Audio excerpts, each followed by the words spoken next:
近日，美国某知名财经媒体网站又针对中国提出了一种天才式的战略构想，军事专家看了都不免落泪。他们给出的方法是利用美国航母上的 F-35C 舰载战斗机，对中国的防线后方纵深目标进行超远程攻击。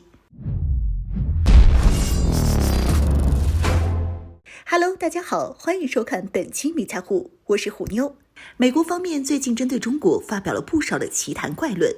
无非就是采用什么方式对付中国。近日，美国某知名财经媒体网站又针对中国提出了一种天才式的战略构想，军事专家看了都不免落泪。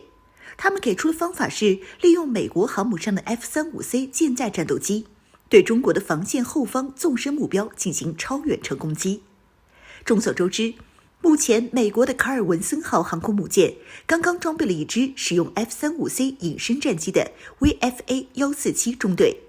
147中队是目前美国海军航母数十个战斗机中队里面唯一全部装备 F-35C 隐形战机的部队。147中队拥有12架 F-35C 战机，而美军还打算部署另外一个装备 F-35C 隐形战机的 VFA-314 中队到美国的林肯号航空母舰。届时，西太平洋上将出现2个航母舰载隐形战斗机中队。至于如何利用这些飞机，在与中国冲突的时候向中国的纵深目标发动打击，美方则认为凭借 F-35C 强大的航程能力，加上陆上的大型空中加油机支援，足以跨越数千公里到达敌人的纵深地带，对敌方的高价值目标发起空中打击行动。此言论引起了不小的争议，其中就有专家认为，这种作战设想就是纯粹的纸上谈兵，非常的不切实际。他将从几个方面来论证使用 F-35C 进行打击中国纵深目标的计划是根本不可能的。一、航程限制。F-35C 战斗机的航程在1100公里左右，和 F-35A 差不多，但是仅凭这些还不够，需要空中加油，给 F-35C 提供额外的燃油，增加其额外的航程。如果是要使用航母对中国的纵深目标进行打击，必须得将航母部署到离中国大陆5000公里以外的地方，因为中国拥有 DF-2126 反舰导弹，据说其射程达到了2100至5000公里，而美国目前的宙斯盾系统则无法应对中国的反弹道导弹攻击，因此需要把航空母舰部署到中国的导弹威胁之外，由此算来最近的安全距离是5000公里，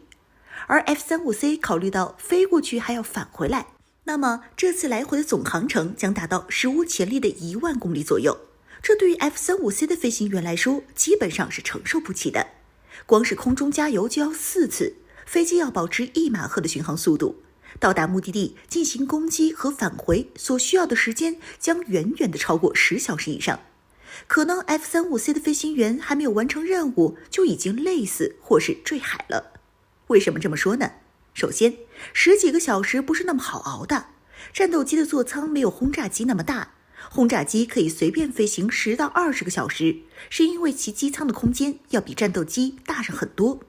飞行员可以走动，可以和其他机组人员轮流的操控战机飞行。战斗机空间小还不说，只有1名飞行员，在这么狭小的空间，对于飞行员是个严峻的考验。普通人坐火车10几个小时保持一个姿势不动，基本都是很难做到的，那会很难受。而对于战斗机飞行员来说，那将非常痛苦，保持一个姿势10几个小时，且精神高度集中，这会导致飞行员疲劳，也会极大的增加发生飞行事故的几率。早在2年之前， F-35战机就因为飞行员疲劳而导致飞机直接坠入大海，其主要原因就是空间迷向。简单的讲，就是战斗机飞行员飞行时的错觉，主要表现为飞行员的认知是相反或是不相符。假如飞机正在俯冲，飞行员认为是在平飞，或者经过大幅度的机动以后，飞行员认为天即是海，海即是天的错觉，他自己认为是往天上飞，实际上是往海里飞，从而导致飞机坠毁。那次 F-35战机坠毁就是这个原因。而这个飞行员还不是什么新手飞行员，是拥有超过3000飞行小时的老手飞行员，罪魁祸首就是疲劳。因此，如此马拉松式的超远航程，外加飞行员受到疲劳的影响，会使得此次攻击之旅很大的概率成为死亡之旅。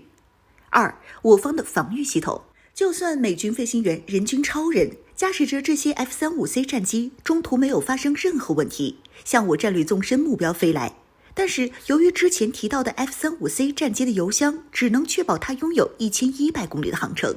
因此除去航母上加的1次油，在空中要加4次油。等到最后一次加油时，经过计算，此时 F-35C 距离我地域仍有1100至1200公里距离。我方则可以通过天波超视距雷达发现大量为 F-35C 提供空中加油的大型空中加油机。F-35可以隐身，但是空中加油机不行，因此雷达上探测到这么多大型空中目标，势必会引起我方的警惕。因此 F-35C 的此次袭击就没有了突然性。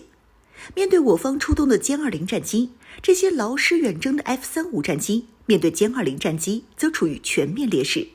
歼20的红外探测系统、机动和武器系统均优于 F-35，F-35又不敢与歼20搏斗，更别提打击我方纵深目标了。毕竟保命要紧，其飞行员已经严重的疲劳，根本无力和以逸待劳的歼20进行空战。更重要的原因还是因为，如果陷入缠斗， F-35的油料即将告急，可能都飞不回去，而导致飞机失去动力坠毁。因此结合以上种种因素，美媒的此次设想就是纯粹的 YY 而已。如果有哪个美军军官敢采用这样的自杀计划，估计肯定会被他的上级痛扁一番。